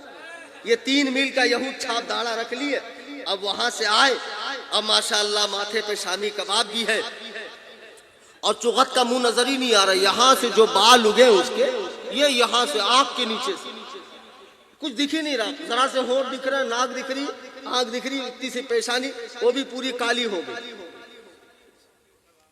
اب جب آئے تو بولے ابھی اماں ہمارا شادی کرا دو، اور شادی وادی بہت ضروری ہو گیا ہے، لیکن یاد رہے متبع سنت چاہیے ہمیں۔ فصیح الدین صاحب بولتے ہیں نا متبع سنت۔ اب بہت ہیرے، بہت تلاشے، بہت جستجو کی، بہت خاک چھانی، تب جا کر ایک لڑکی قاعدے کی ہمارے محلے کی ملی، نماز روزے کی پابند، شادی ہو گئی، دونوں خوش، دونوں ہیپی۔ اب اس کے بعد جب شادی ہو گئی تو لڑکی بھی نماز پڑھ رہی ہے، یہ محدث صاحب، مجتہد صاحب، محقق صاحب کیا کہیں، یہ بھی ماشاءاللہ نماز پڑھ رہے ہیں، جا کر لہرا کر آتے ہیں، ذرا جلدی جاتے ہیں، عصر کو 1 گھنٹہ باقی تو پہلے ہی چلے جاتے ہیں، محقق لوگ ہیں نا،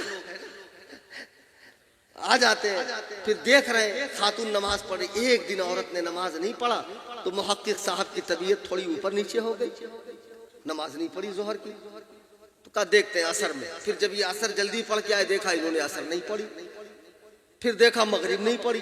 اب محقق صاحب کی طبیعت چھٹپٹائی، کہا اے جی تم نے ظہر عصر مغرب کیوں نہیں پڑھی؟ عورت نے کہا دراصل بات یہ ہے کہ آج میں پڑھنے کی حالت میں نہیں ہوں۔ تو کہا دیکھو ہم سے بقراتی مت جھاڑو، ہم سعودیہ میں اتنے سال رہے ہیں اور مسند امام احمد بغیر زیر زبر کے ہم نے پڑھی ہے، ہم کو مت سمجھانا، تو ہم کو مت سمجھانا۔ ارے عورت نے کہا میں اس حالت میں ہوں، نماز مجھ پہ نہیں ہے۔ کہا کسی حالت میں نماز معاف نہیں ابو داؤد کی حدیث ہے، اللہ کے نبی فرماتے ہر حال میں نماز پڑھنی پڑے گی۔ عورت نے کہا وہ ابو داؤد کی حدیث ٹھیک ہے لیکن ہم کو آ رہا ہے۔ بولے آ رہا ہو چاہے جا رہا ہو، نماز تم کو پڑھنی پڑے گی۔ تو عورت سمجھی شاید ان کو بات پوری طرح سمجھی نہیں۔ دیکھو یہ سچی کا واقعہ۔ تو عورت نے کہا میں اس وقت حیض کی حالت میں۔ تو بولے اس سے کیا ہوتا ہے؟ حدیث میں اللہ کے نبی کا فرمان ہے لا تقبل صلاۃ حائض الا بخمار، حیض والی کی نماز نہیں ہوتی جب تک اوڑھنی نہ اوڑھے، اوڑھنی اوڑھ لے نماز ہو جائے گی۔ تو عورت نے کہا میں پورا لحاف پورا کمبل بھی اوڑھ لوں تب بھی نماز نہیں ہوگی، تم پگلا گئے ہو کیا جی؟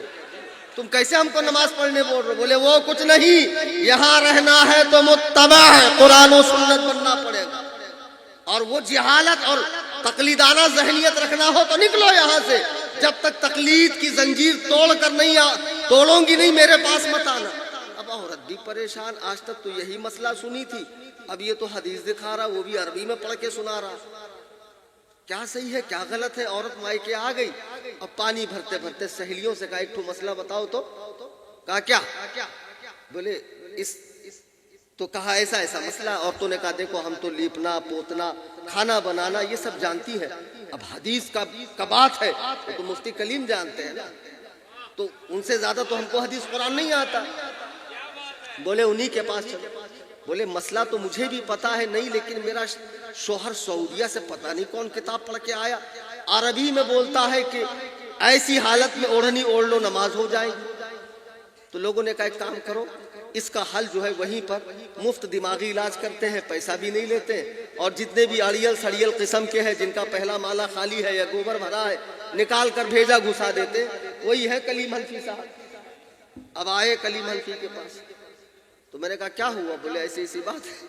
تو ہم نے کہا ایک کام کرو تم سسرال جاؤ اور ہم کو بلا لو چائے پر، پہلے تو تم کو شادی کرنی نہیں چاہیے، اب ہم ایک ٹرائی ماریں گے، کوشش کریں گے، اللہ نے توفیق دی تو ٹھیک، ورنہ بغیر طلاق کے واپس آ جاؤ، حلالے کی بھی ضرورت نہیں، کسی سنی صحیح العقیدہ سے شادی کر لیں۔ ہم نے کہا جاؤ، اب یہ گئی، اب اس کے بعد ہم کو انہوں نے بلایا، جب ہم گئے تو وہاں سے فضیلت الشیخ صاحب اتنا بڑا پھیٹ العلوم لے کر تشریف لا رہے تھے، تو ایسا لگ رہا تھا کہ ماشاءاللہ پتہ نہیں مدینہ یونیورسٹی کے شیخ الحدیث ہے کہ جامع ازہر کے رئیس الجامعہ ہے۔ جب تشریف لائے ایک ہاتھ سے مسافہ، تو میں نے کہا دو ہاتھ سے مسافہ بعد میں ان کو سمجھاتا ہوں، ابھی معاملہ زیادہ گرم ہے، بیٹھ جائیے۔ تو میں نے کہا خیریت ہے؟ بولے مولانا خیریت ویریت سب بعد میں، اگر اس کے وکیل بن کر آئے ہو کتاب اللہ حدیث رسول اللہ، دو ہی بات میں جانتا ہوں، باقی تیسری بات میں نہیں جانتا ہوں، اسی کے روشنی میں ہم سے بات کرنا۔ میں نے کہا جی اسی کے روشنی میں بات کروں گا، ذرا یہ بتائیے کہ عورت و مرد کی نماز میں کچھ فرق ہے؟ بولے کوئی فرق نہیں ہے، بخاری کی حدیث ہے، یہ نمبر انٹرنیشنل نمبر یہ، لوکل نمبر یہ، اللہ کے نبی فرماتے ہیں صلو کما رأیتمونی اصلی، نماز ایسی پڑھو جیسے مجھے پڑھتا دیکھتے ہو۔ نبی کا یہ فرمان عورت اور مرد دونوں کے بارے میں ہے نا، یہ تو امام ابو حنیفہ نے الگ طریقہ نکالا ہے، عورتوں کی ایسے مردوں کی ایسے، ورنہ حدیث کی روشنی میں کوئی فرق نہیں۔ اتنا بول کر فاتحانہ نظروں سے میری طرف داد کی بھیک مانگ رہے تھے، اب کیا بولیں گے مفتی صاحب؟ تو ان کو پتہ ہی نہیں مفتی صاحب کتنے چتر آدمی ہیں۔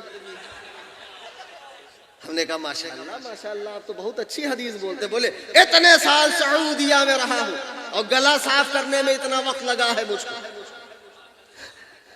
تو میں نے کہا اگر عورت و مرد کی نماز میں کوئی فرق نہیں ہے تو محدث صاحب یہ بتائیے اگر کسی آدمی کے بال لمبے ہوں اور وہ جوڑا باندھ لے نماز ہوگی؟ بولے نا نا نا نا، سنن نسائی کی حدیث ہے، اللہ کے نبی فرماتے ہرگز کوئی لمبے بالوں والا اپنے بالوں کا جوڑا نہ بنائے ورنہ نماز نہ ہوگی۔ میں نے کہا اگر عورت جوڑا بنائے تو بولے عورت کی ہو جائے گی۔ میں نے کہا ابھی آپ کہہ رہے تو کوئی فرق نہیں، بولے ہاں ایک فرق ہے ایک۔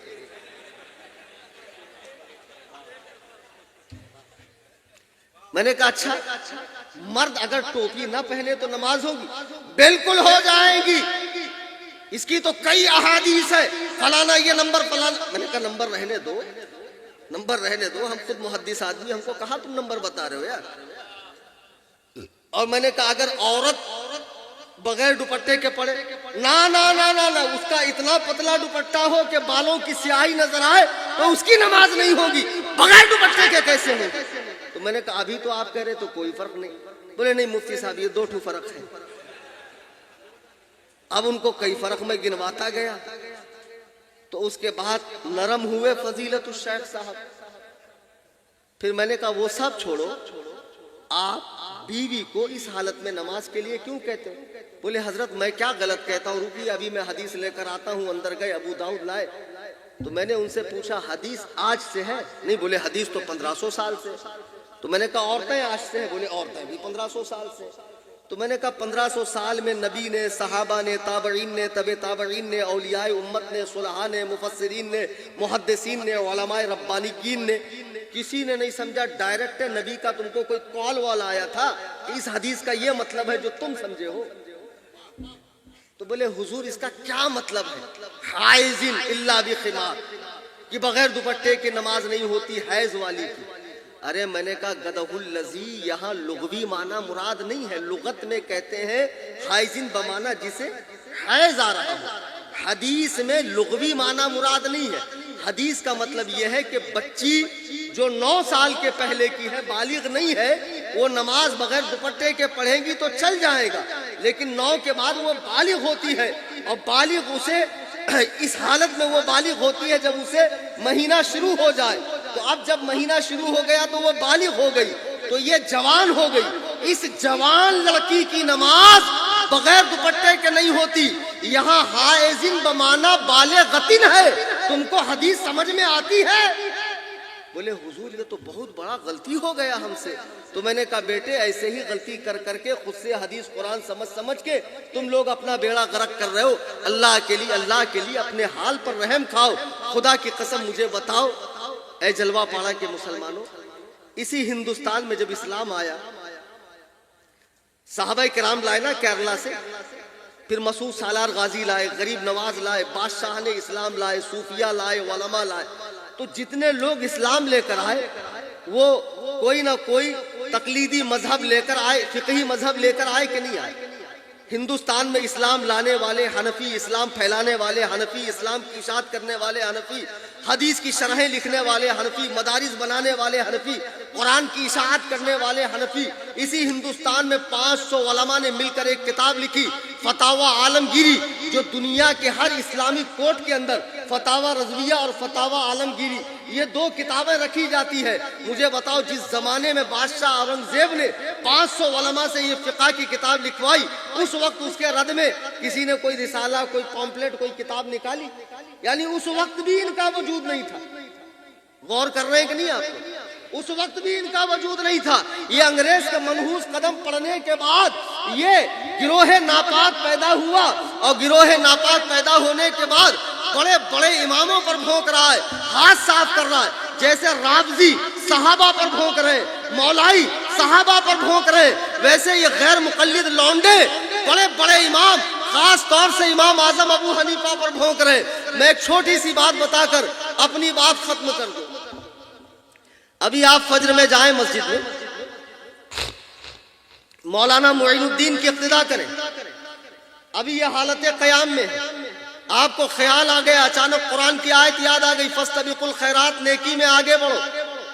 آپ رکوع میں چلے گئے، کچھ برا کیا، امام رکوع میں ہے، آپ کو آیت یاد آ گئی، فاستبقوا الخیرات، نیکیوں میں آگے بڑھو. آپ سجدے میں چلے گئے، کچھ برا کیا. نبی فرماتے ہیں جو امام پر سبقت کرے وہ گدھا بنا کر اٹھایا جائے گا قیامت میں.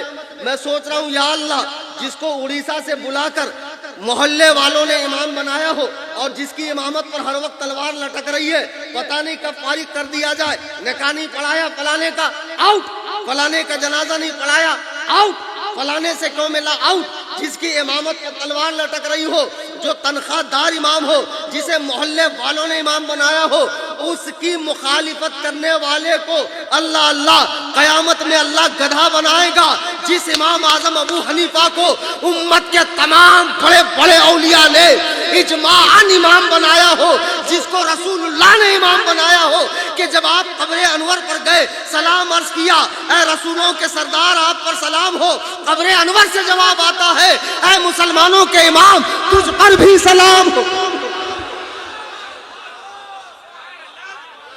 میں نے تقریر کی، ایک صاحب نے کہا مولانا بات سب صحیح ہے لیکن نام آیا قرآن میں نے کہا کس کا؟ بولے ابو حنیفہ کا۔ نام آتا تو ہم بھی مان لیتے۔ میں نے کہا شادی ہوئی ہے؟ بولے ہاں 4 بچہ ہے۔ میں نے کہا جس سے شادی کیے ہو اس کا نام آیا ہے قرآن میں؟ بولے اس کا نام کیوں آئے گا، قرآن میں تو ہے نکاح کرو، تو ہم نے نکاح کیا۔ تو میں نے کہا قرآن میں اطیعوا اللہ و اطیعوا الرسول و اولی الامر منکم، امر والوں کی اطاعت کرو، سب کا نام تھوڑی آئے گا۔ امر والوں کی اطاعت کرو، مجتہدین کی اطاعت کرو۔ عبداللہ ابن عباس فرماتے ہیں یہاں اس سے مراد علماء ہے، حکام نہیں ہے، اس سے مراد علماء ہے۔ تو قرآن نے کہا علم والوں کی اطاعت کرو، فاسألوا اہل الذکر ان کنتم لا تعلمون، پتہ نہ ہو تو علم والوں سے پوچھو۔ امام اعظم ابو حنیفہ جو ہجری 80 میں پیدا ہوئے، ہجری 150 میں وصال فرمایا، 45 سال تک عشاء کی وضو سے فجر کی نماز پڑھی، جس نے 12,93,000 مسائل امت کے سامنے جمع کر کے رکھے ہو، جس نے 55 حج ادا فرمائے ہیں، جس کے تقویٰ کا یہ عالم ہو، اللہ اللہ کتاب اٹھا کر پڑھو۔ امام یزید بن ہارون رحمہ اللہ بہت بڑے محدث ہے، ان سے کسی نے پوچھا کہ حضرت عالم کو فتویٰ کب دینا چاہیے؟ امام اعظم کے دشمن ہے، موافق نہیں ہے، مخالف ہے۔ فرماتے ہیں پہلے مخالف تھے، فرمایا جب آدمی ابو حنیفہ جیسا متقی ہو جائے تب اسے فتویٰ دینا چاہیے۔ لوگوں نے پوچھا ان میں کیا تقویٰ ہے؟ کہا سنو، میں ان کے ساتھ ایک جنازے میں گیا، بہت تیز دھوپ تھی، سارے لوگ ایک گھر کے چھاؤں میں کھڑے ہو گئے، لوگوں نے کہا حضور آپ آ جائیے۔ امام اعظم نے فرمایا نہیں، اس گھر والے نے مجھ سے قرضہ لیا ہے، اگر میں اس کی چھاؤں میں کھڑا رہوں تو یہ سود ہے، یہ پیسے پہ زیادہ انٹرسٹ حاصل کرنا ہے۔ اللہ اللہ مجھے بتاؤ جو اتنا متقی پرہیزگار ہو کہ بوقت وفات اپنے بیٹے حماد سے کہتا ہے کہ میرے پاس 5 کروڑ کی امانتیں ہیں، جب میں دنیا سے جاؤں تو فلاں فلاں کو دینا۔ ارے کتے کے پلے، تجھے اگر 500 روپے دیے جائیں تو 4 آدمی لے جانا پڑتا ہے وصول کے لیے، اس زمانے میں جس کے پاس 5 کروڑ کی امانت ہو۔ مجھے بتاؤ جو لوگوں کے دنیاوی معاملات میں خیانت نہ کرتا ہو وہ حدیث و قرآن میں خیانت کرے گا؟ تمہاری مائیں تم پر روئیں۔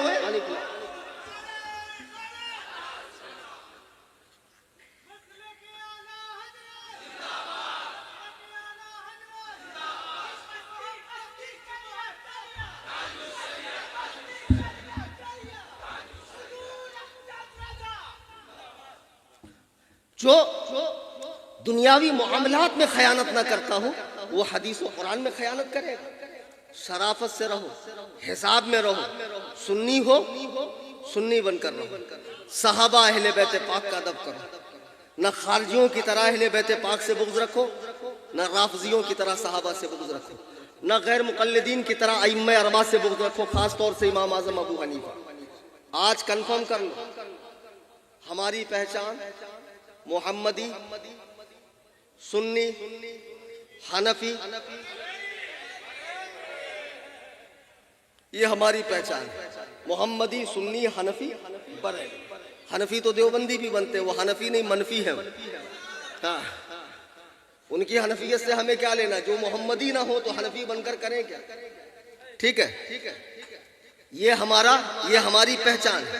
اب لوگ کہیں گے کافی تھا محمدی، سنی، حنفی، اب اس سے آگے کیا ضرورت تھی آپ کو؟ بھئی ضرورت یہ تھی، میں نے وہاں بھی بتایا تھا ٹکیا پاڑے میں کہ 50-60 سال پہلے آپ جائیں گے تو گھی کے 2-4 نام نہیں تھے، بس ایک ہی نام تھا، گھی تھا، صرف گھی تھا۔ لیکن بعد میں جب مارکیٹ میں ڈالڈا آیا تو پھر اب ضرورت پڑ گئی کہ گھی کو کچھ نام دیا جائے۔ پہلے گائے ایک ہی تھی، دیسی گائے، جب جرسی گائے آئی 40 لیٹر دودھ دینے والی، تب ضروری تھا کہ اوریجنل گائے کو کسی نام سے پہچانا جائے۔ جب مرغیاں ایک ہی قسم کی تھی جو 20 دن انڈے پر بیٹھ کر گھول گھول کر بچے نکالتی تھی، بعد میں ٹیکنالوجی بڑی، مشینیں آ گئی، ادھر سے کچا ادھر سے بچہ، ادھر سے کچا ادھر سے بچہ، سارے لال رومال والے ایک پنجرے کے اندر جمع ہو جاتے ہیں، فارم کے مرغے۔